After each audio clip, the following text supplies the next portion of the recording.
Hi friends, welcome back to STP cooking channel. ఈరోజు మనం ఎంతో టేస్టీగా ఉండే బెండకాయ ఫ్రై ఎలా చేయాలో చూద్దాము. దీనికి కావాల్సిన ప్రాసెస్ చూద్దాం. బెండకాయలు శుభ్రంగా కడుక్కొని తొడుములు తీసుకున్నాను. ఇప్పుడు వీటిని మనం ఫ్రైకి ఇలా క్రాస్గా కట్ చేసుకోవాలి. ఇలా అయితే బాగుంటుంది. ఇలా అన్నీ కూడా కట్ చేసుకోవాలి. ఇలానే అన్ని బెండకాయలని కూడా కట్ చేసుకుందాము. ముక్కలన్నీ కూడా మనం ఇలా పొడుగ్గా చేసుకున్న తర్వాత ఇందులోకి ఒక 3 పచ్చిమిర్చి నేను ఇలా చీలికలుగా చేసుకొని వేసుకుంటున్నాను. అలానే పల్లి అనేది మనం ఎంత ఎక్కువ వేసుకుంటే అంత బాగుంటుంది.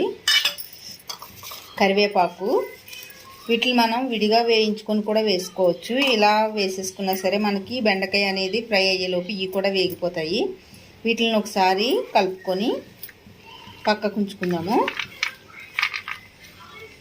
ఇప్పుడు ఇందులోనే డైరెక్ట్గా కారం అవి వేయకుండా వేరొక గిన్నెలోని ఒక మిశ్రమంలో చేసుకుందాము.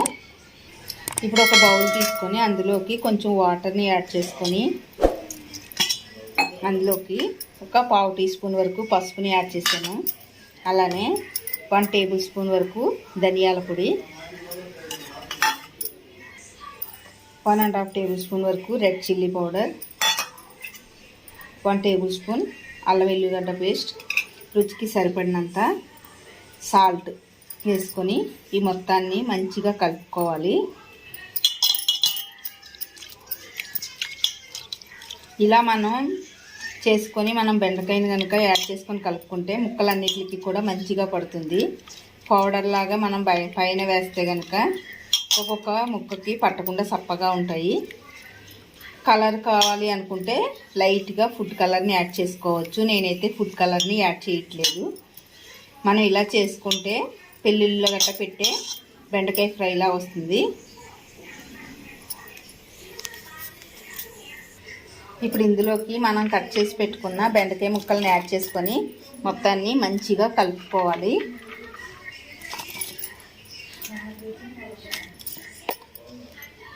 ఇలా మొత్తం ముక్కలకి పట్టేలాగా కలుపుకొని దీన్ని మనం పక్కకు పెట్టుకోవాలి. ఇప్పుడు మనం స్టవ్ వెలిగించుకొని బాండి పెట్టుకొని అందులోకి ఫ్రై చేయడానికి సరిపడినంత ఆయిల్ని యాడ్ చేసుకోవాలి. ఈ ఆయిల్ వేడెక్కేలోపు మనం కలిపి పెట్టుకున్న బెండకాయ ముక్కల నుండి కొన్ని బ్యాచెస్ లాగా మనం చేసుకోవాలి. అన్నిటిలో ఒకేసారి కాకుండా ఒకసారి ఫ్రైకి ఎన్ని ముక్కలు అయితే పడతాయో అన్ని ముక్కలను తీసుకొని పక్కకు పెట్టుకుని ఇప్పుడు ఇందులోకి మనం కార్న్ఫ్లోరు, బియ్యపిండి, శనగపిండి మూడిటిని కూడా మనం కొంచెం వేసుకొని కలుపుకోవాలి.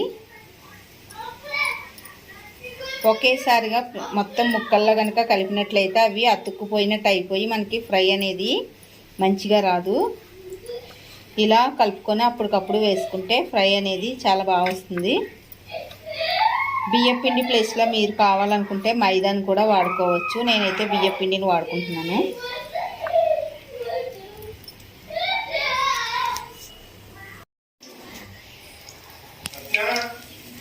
ఇప్పుడు ఆయిల్ అనేది వేడెక్కింది కదా, ఇప్పుడు ఇందులోకి మనం ఒక్కొక్కటిగా మనం బెండకాయ పీసెస్ని యాడ్ చేసుకోవాలి.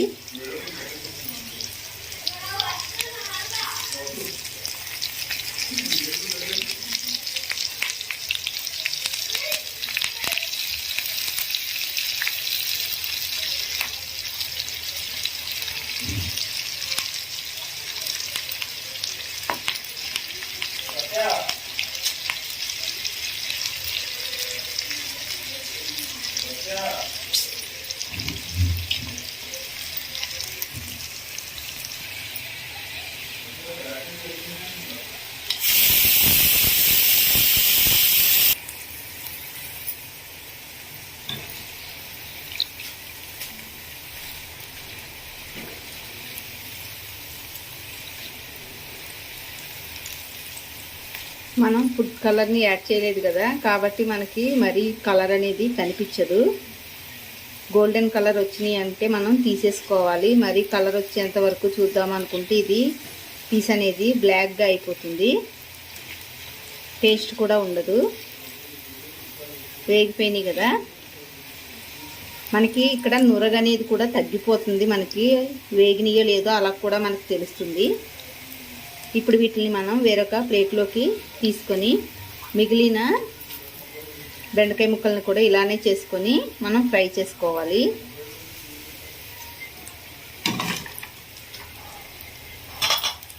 చూసారు కదా ఎంతో టేస్టీగా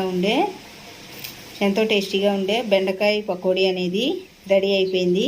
ఇది మనకి ఎక్కువగా పెళ్ళిళ్ళలోని రెస్టారెంట్లోని మనకి అవైలబుల్ ఉంటుంది కదా. మనం ఇంట్లో కూడా ఇలా సింపుల్గా చేసుకొని పప్పుచారులోనైనా పప్పులోనైనా ఎందులోనైనా సరే తింటే చాలా బాగుంటుంది. పిల్లలు కూడా ఇష్టంగా తింటారు.